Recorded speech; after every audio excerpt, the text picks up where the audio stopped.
L'actu du jour.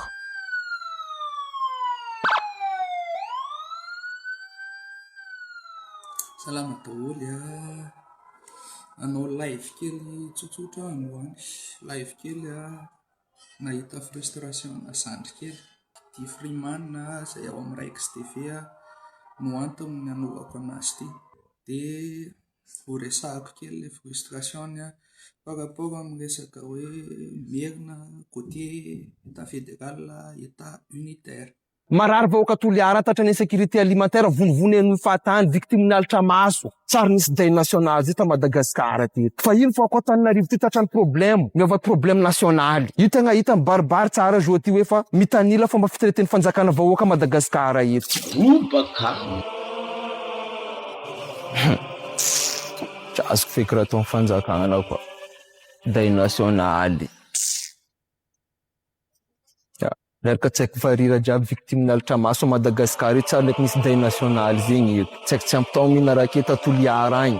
Tatrany insécurité alimentaire tsara nisy deuil national zay teto koa. Janine Diogo va maty victime la grève tsara nisy deuil national zay teto. Vahoaka Tamatavy vonivonen'olo fahatany tsara nisy deuil national zay teto. Fa ino fa zay vahoaka mariny fanjakana Foibe Tananarivo eto zay tatrany kidnapping tatrany insécurité direct misy deuil national. Za eto tsy andivona kendegna mevagna problème n'olo natao hoe avan'olo naty regny non tsy agny feky raha tiako volagniny koa. Tsao koa zay koa zegny andi jugenareo za eto koa. Fa za ivolagna fôto mamparary za le fomba fitraité fanjakana vahoaka Madagasikara eto mitanila. Misy marariny vahoaka valorisegna, misy marariny vahoaka tsy valorisegna. Zay tegna le mamparary za raha karaha zay koa. Fôtony ny vahoaka mariny fanjakana Foibe Tananarivo eto capable rô zay ta magnamia pression fanjakana miala koa tsy mavita asa zay miava problème rô zay resiny sérieux zegny. Fa problème vahoaka sasany amin'ny faritry sasany zay tsy resiny sérieux zegny. Fôtony zay lavitry nata rô zay exprime zay tsy impact amin'ny fitondragna misy io zegny. Peu importe zegny azovina mitondra io. Hatry zay za koa fa nisy jery zay partiny toliara zay fa tatrany insécurité alimentaire ndraiky kere io. Ndraiky tsy haiko varira tatra victiminalitra maso io. Tsara nisy deuil national zay ta Madagasikara teto.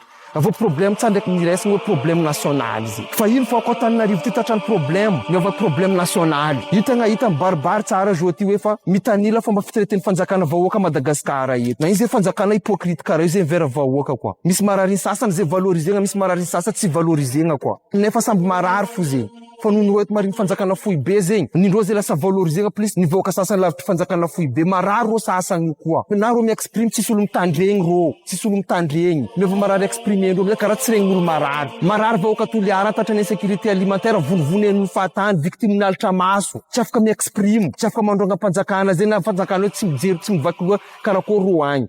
Satria lavitry rô loatra. Nagnino rô 4 Tananarivo tsy olo magnano kidnapping zay. Na misy olo magnano rô fa rô tsy afaka mi-exprime na rô marary tsy afaka mi-exprime zay. Fôtony tsisy olo mitandregny. Nagnano vahoaka madiodio fa nagnano vahoaka afaka mi-exprime fa zay agnatin'ny réseaux sociaux zay tandrignesagna zegny. Nagnino le raha mitanila karaha io zegny. Isaka rô eto marary zegny misy impact zegny mararindrô.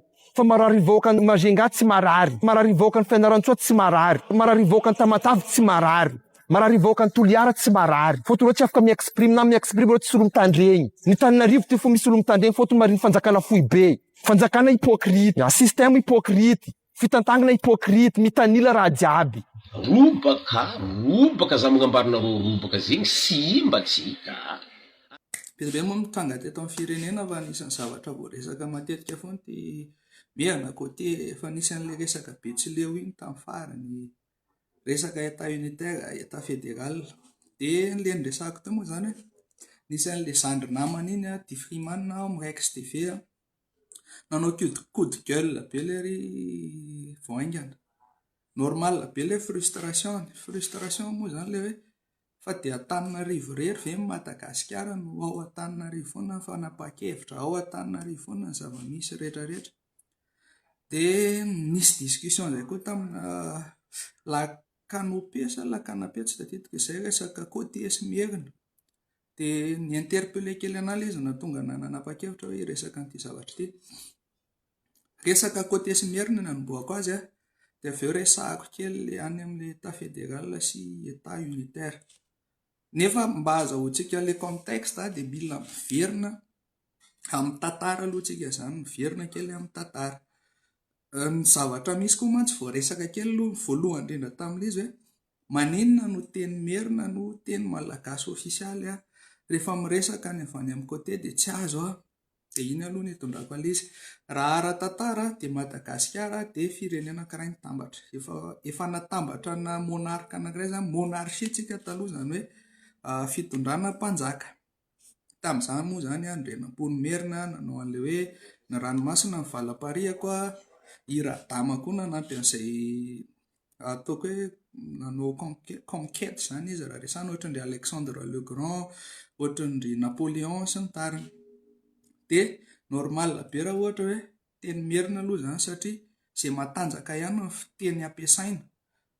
Ohatra zao raisitsika zao ny Amerikanina sy ny anglisy, matetika ny teny anglisy ny tena be mpiasa maneran-tany, satria ny firenena Amerikanina no anisan'ny matanjaka.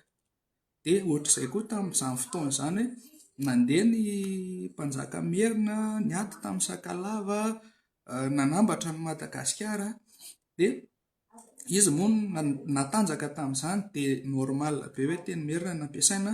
Dia ny olona teto ampovoantany tsy dia niasa saina hianatra an'ilay fiteny avy any amin'ny faritra. Izay aloha zany nahatonga ilay teny merina malagasy ofisialy. Izay moa no nisy ara-tantara. Dia nandeha amin'izay ilay resaka côté sy merina. Io resaka côté sy merina io raha manaraka ny tantara koa tsika, dia efa tamin'ny andron'ny fanjanahantany io dia efa napetraky ny mpanjanaka.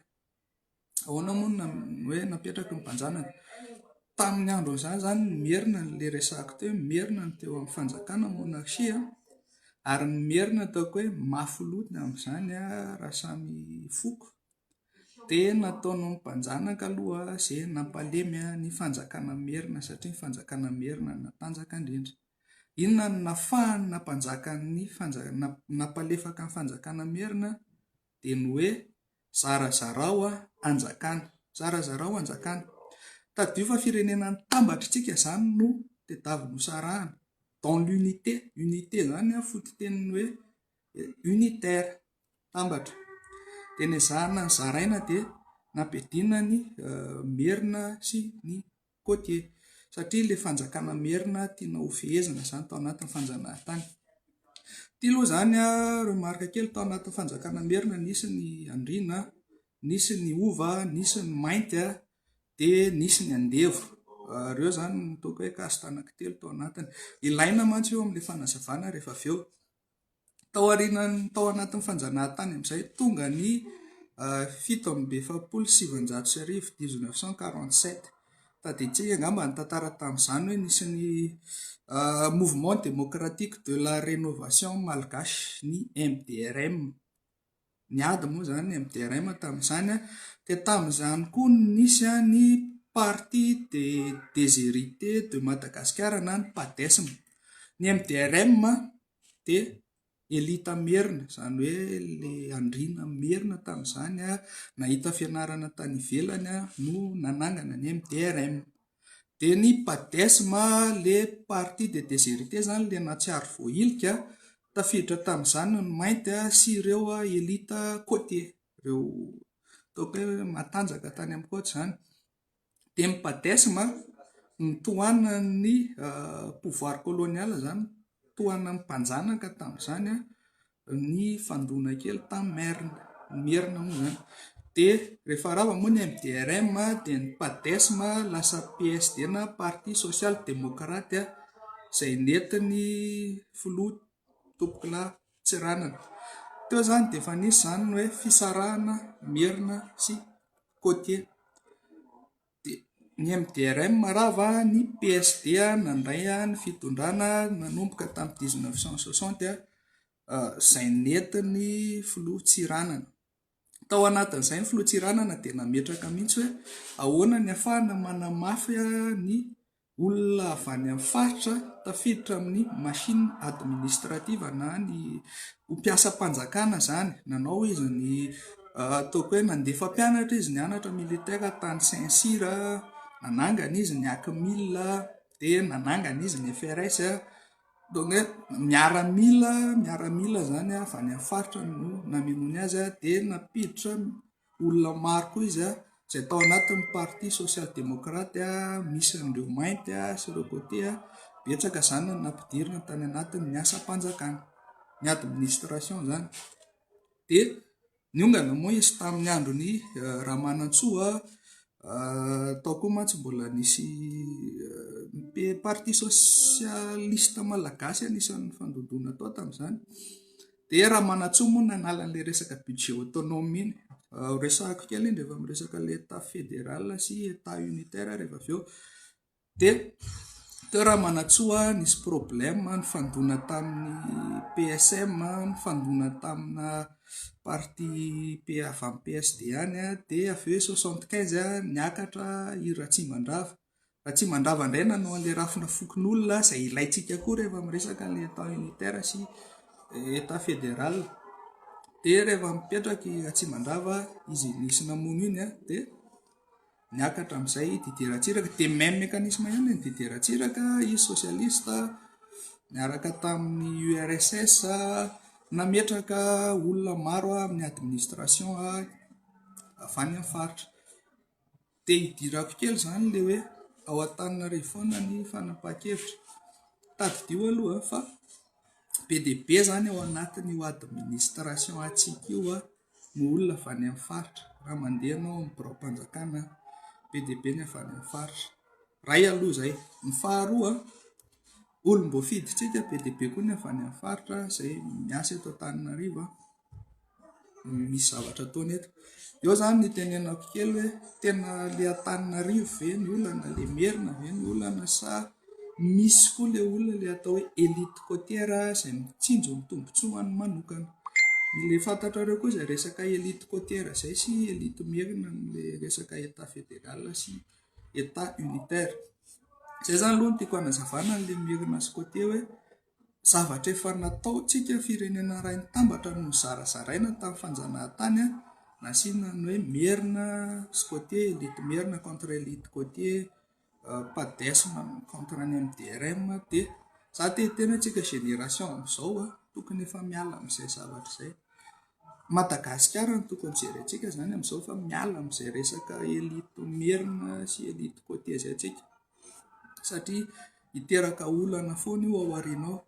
Ny solution ahafahana miala amin'izay dia ilay resahana hoe charte, resahako teto nisy fotoana, charte de principe miainga amin'ny soatoavina malagasy. Ina moa ilay charte de principe hoe firenena jerena mihitsy izany ny kolontsaina malagasy, firenena jerena ny tantara, firenena jerena ny fombafomba n'ireo foko isan-karazany sy ireo faritra isan-karazany, dia atambatra anaty document anankiray, dia jerena izay ifandraisan'ireo foko sy faritra rehetrarehetra eo, dia tena asongadina hoe ity izany ilay tena ifandraisan'ny malagasy. Io ny identité malagasy, io identité io no mametraka an'ilay atao hoe souveraineté ny malagasy. Dia ny ambony rakitra anaty boky, ampidirina anatin'ny fampianarana moa izany ataoko hoe anaty éducation civique sa anaty tantara, tsy haiko izay ampidirana anazy, fa tsara izany ampidirina ny charte de principe miaraka amin'ilay particularité isamparitra. Amin'izay ny tanora malagasy manomboka seconde hatramin'ny terminale izany dia efa mahafantatra hoe tika ilay charte hitovizantsika malagasy rehetrarehetra izay mampitambatra antsika, charte de principe, reto no mampiavaka ny faritra hafa alohan'ny akarany any amin'ny université izy ifandray amina olona avy any amin'ny faritra be dia be, alohan'ny anaovany mission any ambanivohitra izy, alohan'ny tena hoe andehanany mipetraka any amin'ny faritra izy zany efa mahafantatra hoe izao ny particularité an'ilay faritra. Mandeha ho azy ny réconciliation nationale amin'izay fotoana izay, ny réseaux sociaux koa azo ampiasaina. Izay zany ny ahafahana hoe manala n'izay resaka ady côté sy Merina izay, dia za aloha adinoina tanteraka ilay resaka PADES sy MDRM, ny élite Merina, élite côté, atao ilay charte de principe miaraka amin'ny soatoavina hoe izao ilay tena malagasy, izao ilay tena fototra hijoroan'ilay Madagasikara, reto ilay mahasamihafa n'ilay foko isan-karazany sy ny fombafombany, dia fantatra ao izay dia ajaina. Izay aloha izany ilay resaka côté sy Merina. Rehefa misy fanontaniana ireo dia raiso kely dia apetrao any amin'ny farany dia zahako valiana eto ihany. Hiditra amin'izay ilay resaka état fédéral sy état unitaire. Matetika ma zany manahirana kely ana amin'iny dia hoe ahoana marina moa zany anankitelo izany ny possibilité amin'izao. Raha ny marina aloha izany tsika tokony mandalo préconcertation, averiko foana iny, Fa iny moa ohatran'ny tsy d'actualité intsony le préconcertation zany ahafahantsika mametraka ohatran'ny ahoana ny forme de l'état post électoral zany hoe alohan'ny fifidianantsika dia mametraka ohatra izao ny rafitra hitondrana ilay fanjakana satria be dia be zany ny olona tsy natoky ny assemblée nationale raha resantsika ilay 4 000 milliards dia eo zany ilay fantaniana hoe raha mametraka assemblée constituante dia maka comité de pilotage avao anao an'ilay constitution. Efa tsy d'actualité moa zany iny fa iresakitsika ilay concertation. Les concertations zany raha ny tena marina aloha ny hevitro tokony hoe mandeha aloha ny consultation. Les consultations tsy ohatran'ilay an'ny jeunesse teo somary nanahirana kely anazy satria tao dia nasaina ny adevitra ilay tanora hoe ahoana ny état fédéral, ahoana ny état unitaire. Nefa tsy tokony izay ilay izy fa tokony hoe inona aloha ilay rafitra atokisana ahafahana manoratra ilay constitution. Ary tsika koa raha hiadevitra amin'ny état unitaire sy état fédéral tsy constitutionnaliste daholo ny tanora, tsy mahay ny tena pitsopitso ny zavatra io zany fa mandeha aloha ilay consultation. Mandeha ilay consultation dia alaina ilay hevitra hoe inona marina ilay problème, inona ny olana tamin'ilay état unitaire fa maninona tsy mandeha ilay décentralisation, fa maninona mbola misy an'ilay hoe any ambany rafikazo tsisy mahita, fa maninona ny hoe Antananarivo rera Madagasikara, inona miteraka an'izay olana izay. Rehefa fantatra miteraka an'izay olana izay dia mandeha amin'izay ny ataoko hoe ny technicien professionnel hoe ay ohatr'izao ny anoratana ilay constitution dia vita aloha ny constitution. Fa misy 3 mantsy ny zavatra possible na tsika zany miditra amin'ilay référendum izay efa tsy resahana intsony ilay oui ou non, na miditra amina élection constitutionnelle hoe hifidy état fédéral sa état unitaire, na miditra amin'ilay hoe ratification constitutionnelle. Ty ratification constitutionnelle ty tiako kokoa raha ho azavaina ilay izy dia tsotra ohatr'izao. Eritrereto zany tsika ohatra hoe hifidy état fédéral sy état unitaire. Azo amin'ilay malagasy tsara ve mahasamihafa ny état fédéral sy ny état unitaire? Ay aloha izay. Iza zany migarantira hoe tena ilay malagasy ny fidy an'ilay izy na iza no hidefendre raha ohatra zany hoe misy te hanao ny état fédéral dia iza no andeha hanao propagande an'iny hoe izay hanao état fédéral, misy ny état unitaire dia iza ny hanao propagande an'iny. Rehefa vita ilay propagande sanatria lana indray na tsy rana indray dia misy frustration foana ao. Izay aloha zany ny risque anankiray, misy frustration mandeha foana ao anatin'ilay izy. Ny faharoa, raha ohatra zany hoe voasoratra ilay constitution misy risque koa nefany raha ohatra tsika zany hoe hiditra état fédéral, ny risque iray zany dia misaratsaraka ilay firenena ahoana ilay fifandraisan'ny samy malagasy amin'ny toaka hoe état fédéré samihafa. So sanatria indray isy élite côtière, ny élite côtière mantsy mety hoe tonga any izy mipetraka ilay état fédéral dia anjakazaka ao indray ny élite côtière. Izay aloha zany mety risque.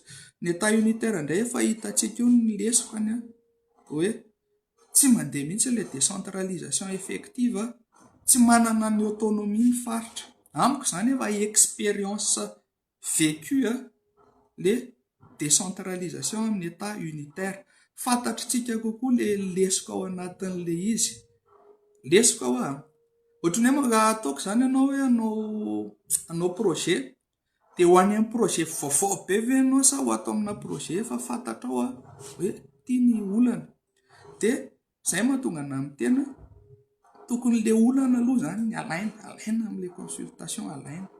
Avy eo mamolavola amin'izay manoratra an'ilay constitution. Raha hiditra état fédéral moa zany dia efa ilay lazaiko teo hoe mila apetraka hoe ohatrany ahoana ilay rafitra mba tsy hisian'ny élite côtière hanjakazaka any amin'ny faritra misy anazy.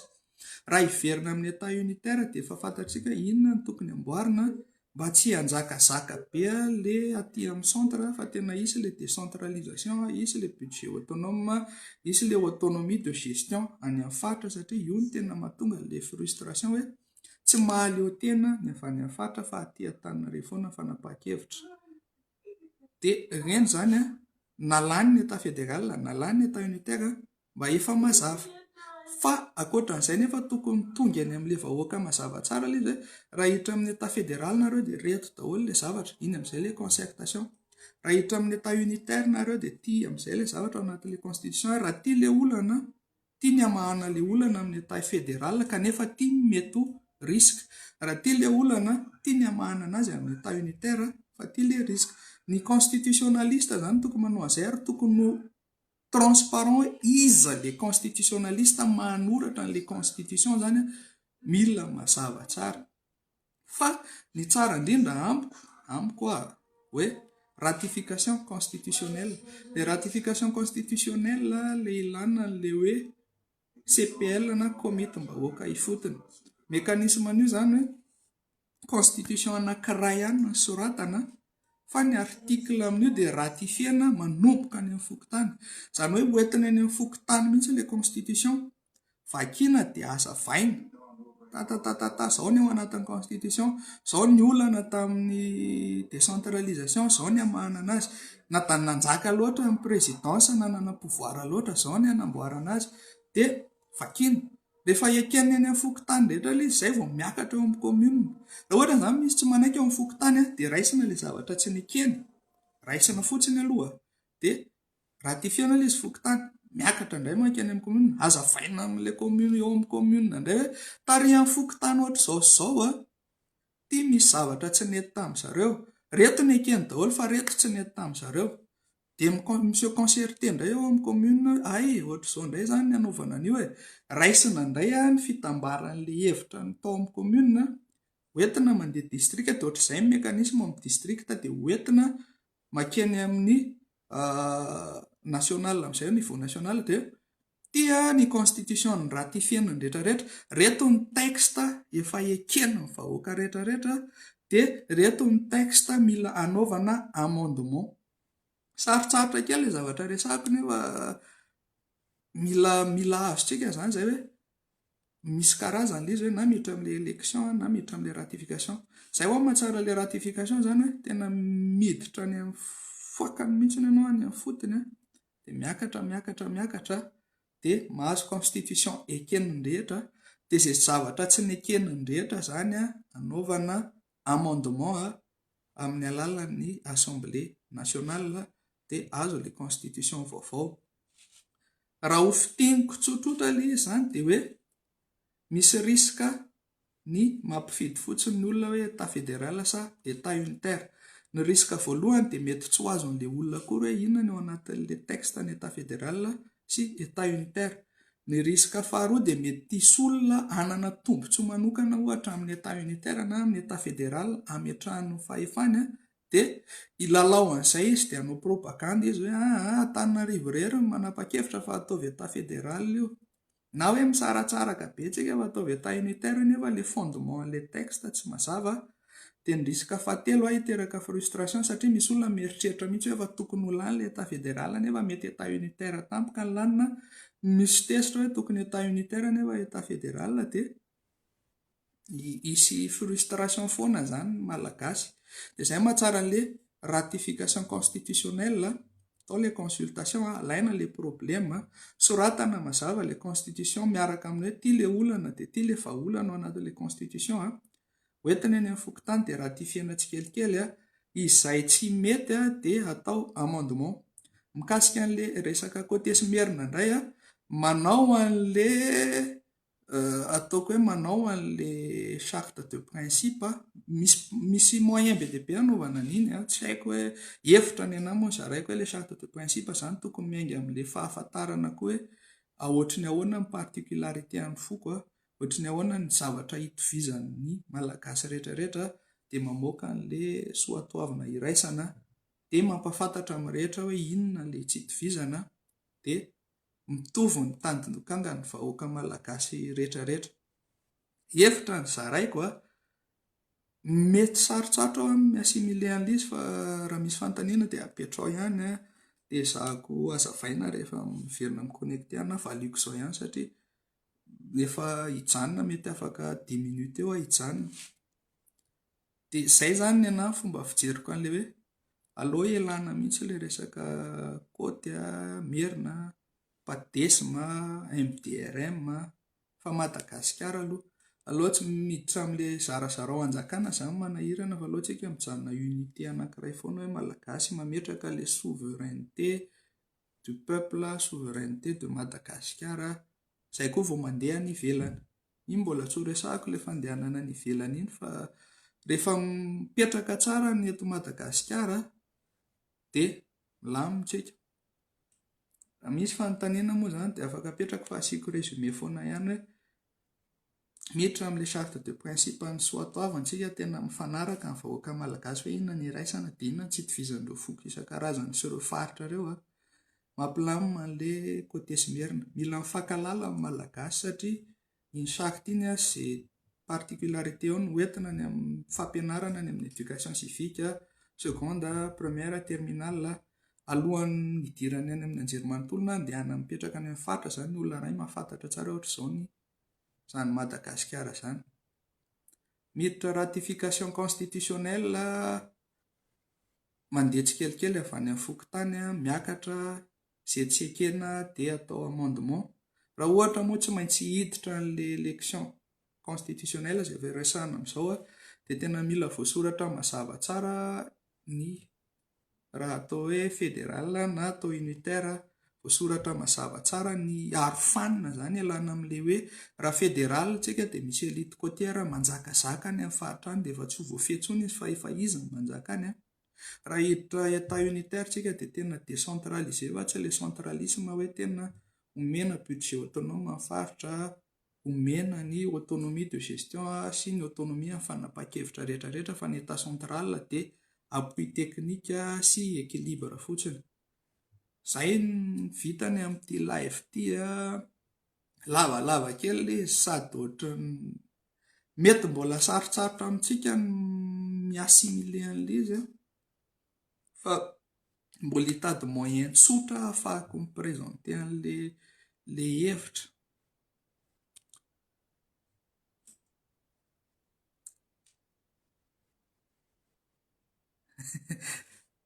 Normal aloha raha tsy azon'ny olona ilay izy fa izay ny tenenako hoe ho an'izay mahazo dia miezaka mizara.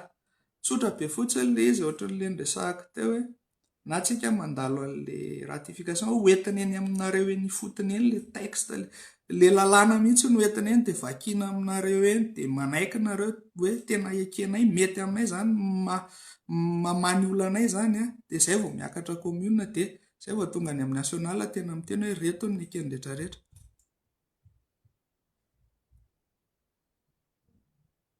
Voilà, tsy domination merina ilay izy fa état hyper centralisé lasa aty ampovoany daholo ny fanapahan-kevitra dia iny mila amboarina izy satria no miteraka ilay frustration amin'ilay resaka état fédéral sy état unitaire.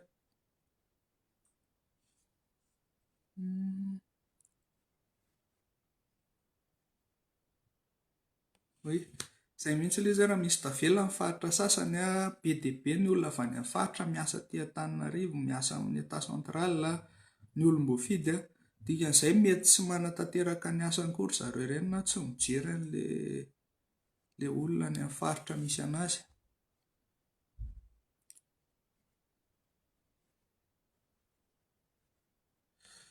Efa ao anatin'ilay concertation nationale ny tanora aloha désolé satria ny fandona kely tamin'izareo tao tsy nisy TDR nataona sy felona izay zany proposition hanaovana an'ilay concertation nationale hoe pré-concertation aloha hidéterminena forme d'état avant les élections dia avy eo concertation nationale juste hoe maka ilay problème fotsiny dia soratana avy eo ity ilay problème ity ny solution miaraka aminy dia ny fandona tao dia somary miala za koa moa tsy dia te hifamaly intsony mandreraka be ilay izy fa misy amin'ity semaine ity misy an'ilay concertation nationale iny tsy haiko hoe nanahoana ny fiantsoana tamin'izy iny hoe vao antso daholo ve ny olona sa ahoana, tsy dirako lalina izay fa za moa zany tsy maintsy hijery ny compte rendu ihany hoe nanahoana ilay izy fa efa somary nisitaka kely aloha satria tena nefa nandeha ilay concertation dia hita eo aloha izay avoaka. Iny koa moa mbola atao hoe pré-concertation savagnanonandro ihany any amin'ny concertation nationale tena concertation nationale mety ezahana hoentina izay hevitra azo entina. Zay ny azo atao aloha.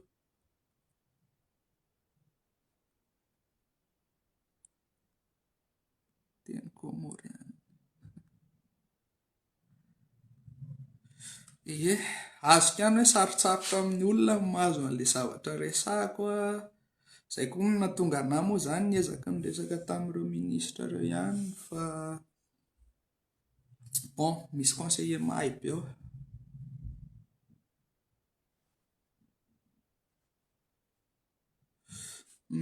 Merina tena dominant. Raha merina dominant zany taddio fa mifoky merina tsy betsaka noho ny Betsileo na ny faritra hafa. Hitako voatany fotsiny izay. Fa ny raha jerena ny ao amin'ny mpiasam-panjakana ao tena équilibré, tsy betsaka ary ny avy any amin'ny faritra. Fa les décisions fotsiny matetika no manahirakirana kely. Elite Kotera no tena atahorana. Ilay elite Kotera moa zany raha hoe izy mijanona any amin'ny faritra misy anazy zany, izay no sarotsarotra kely ary mila ialana zany izay zavatra izay.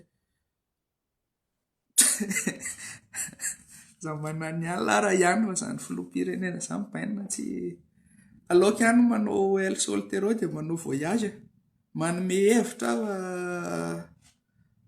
mbola tsy vita izany.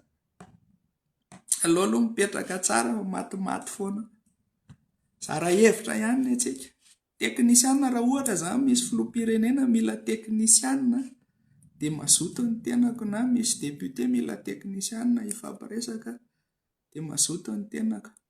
Dia zara hevitra. Milay mbola hafa ihany ilay miaina malalaka. Miaina malalaka ilay politika koa indraindray manahirana atao amintsika. Izay ary izao te hanaraka anareo any ivelany any. Resaka rafitra ny olana fa ny pratika politika an'ilay politicien ny olana. Misy fifandraisany ilay izy. Ilay pratika politika eo ihany fa ilay pratika politika tellement efa rodé ao anaty système anankiray dia tsy maintsy kasena aloha iny système iny. Tapahana izany dia ovaina. Dia avy amin'ny système kase iny no ifehezana an'ilay pratika politika. Dia rehefa voafehy ao anatin'ilay système ilay pratika politika tsy mety dia ny génération manaraka eo tsy maintsy hiova ihany ny toe-tsaina hoe tika ilay lalana tokony arahana dia lasa manaraka an'iny daholo. Lasa effet boule de neige makany aoriana any izy zany, lasa misy engrenage. Mifameno ihany ilay izy. Inona izany ny kombatany amin'ilay.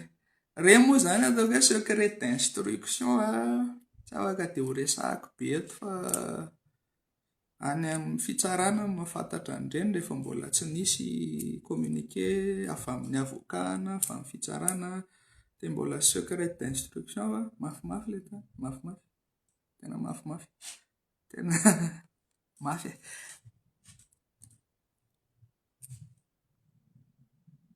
Azo resahana izay ny pratikan'ireo fonctionnaire milona anaty kolikoly.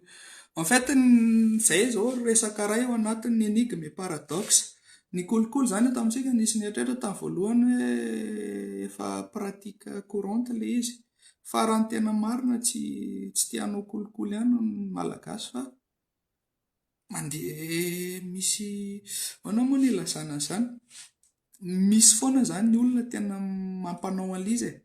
Le gasy majinika manao anazy tsy hoe fahazarana ilay izy fa satria izay nieritreretana tamin'ny voalohany hoe efa zatra an'izay ilay malagasy dia mandeha ho azy. Fa tsy te hanao an'iny izy fa le transparence ao anatina bureau zany tsy ampy. Izay koa moa ny ilana an'ilay resaka inona ny anaran'izy ity.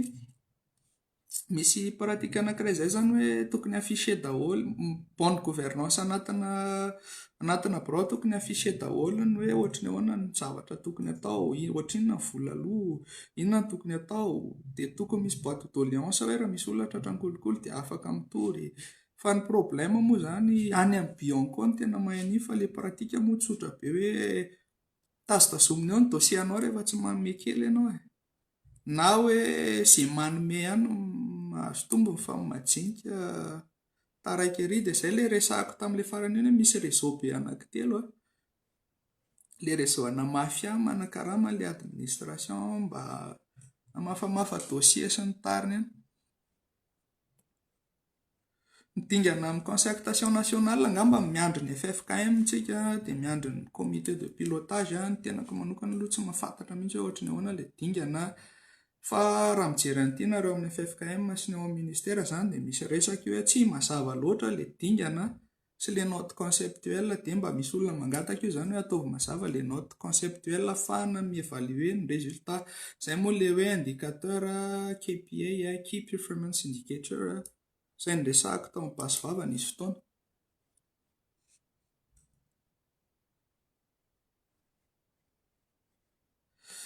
Oui, misy isaky ny bureau ilay izy fa ilay olona tsy mampiatra dia izay koa ilay teneniko hoe anjarantsika usager koa no mety hoe mifanohana.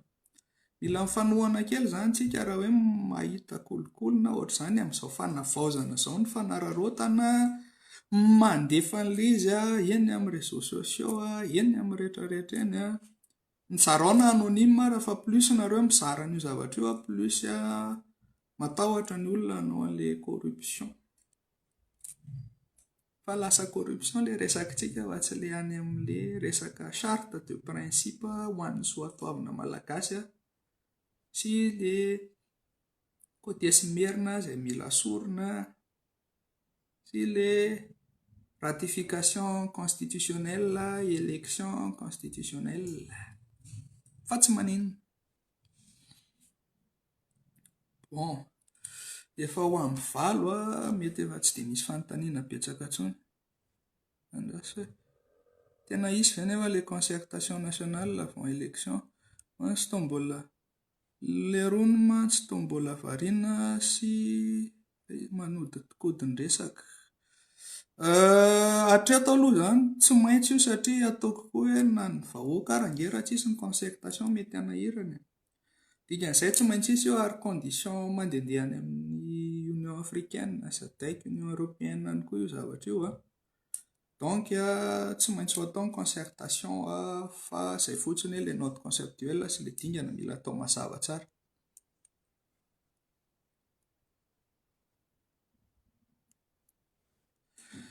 Raha ny havita Traoré aloha dia teneniko anareo fa be dia be ny parametra.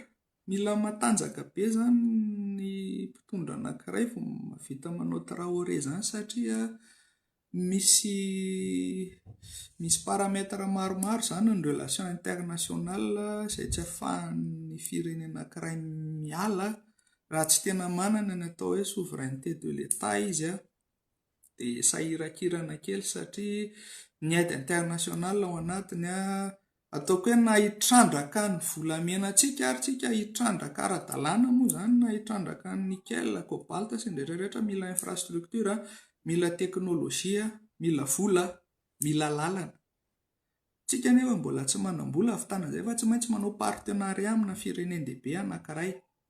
Mipartenariat amina firenendehibe anankiray raha tsy souverain ilay firenena hoe tena mahavita mahaleo tena misy an'ilay charte de principe mahafantatra ny tena ilainy ilay firenena hoe izay malagasy dia tsy maintsy anjakazaka kely foana ny firenena anankiray fa aty aminay ny vola.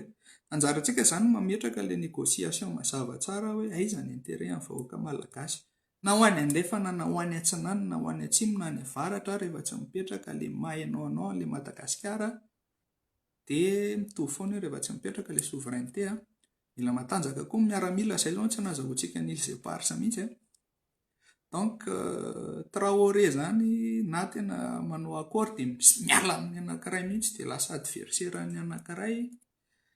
Mbola géopolitique enjana be fa tsy afaka ny hamaly an'izay aloha fa tsy dia haiko loatra. Izay Madagasikara ho an'ny malagasy.